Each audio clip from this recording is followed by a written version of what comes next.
सुर सुहिणी। शाह साहिब हिन सुर में सची प्रीति बयानु कई आहे। प्रेम जी तिख दरिया नदीअ जे तिख खां वधीक जबरी आहे। सचो तालिब आशिक़ शीश ॻोल्हाऊं हमेशह इश्क जे उन्हे समुंड में ॿुॾल आहे। इन्ही करे हुन लाइ दुनिया वई महाराण सुकी पुट थी पवे। सिकंदियुनि खे न जर जले न जंग, उहे ख़ुदि महाराण खे ॿोड़ियो छॾनि। जीअं सुहिणीअ खे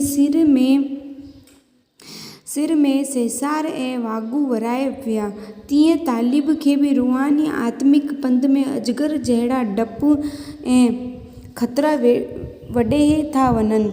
इंसान जो वजूद बि कचे दिलि वांगुरु आहे। ॿाहिरां घणो ऐं सुहिणो आहे, पर अंदरां उन में न सत आहे न सार।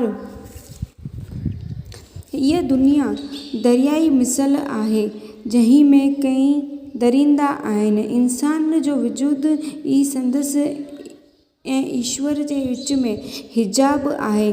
घणो भॻो त सुहिणीअ सां दरिया में अची मेहार मिलियो। अगरि इंसान पंहिंजी हस्ती गुम कई त पोइ ईश्वर सां हिकु थी वञे थो। इहो संसार कूड़ो मिथ्या वहम आहे। हक़ीक़त में ईश्वर इंसान ऐं सृष्टिअ जे विच में को फ़र्क़ु कोन्हे। मनुष्य में सृष्टि ॿई परमेश्वर मां ई निकिता आहिनि, टेई हिकु आहिनि। इहो राज शाह साहिब हीअं थो समुझाए। साहड़ सां सुहिणी, साइर पिणी सोई। सुहिणीअ जो साहड़ सां आदि खां वठी नातो आहे। धणीअ आशिक़नि जी मुहबत बि आदि जी आहे।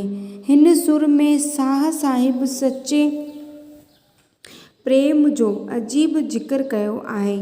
अधु नाहीं इश्क पुॼाणी पाण लही, सवे सागर गजनि त बि सचो प्रेम सिजण जो नाहे।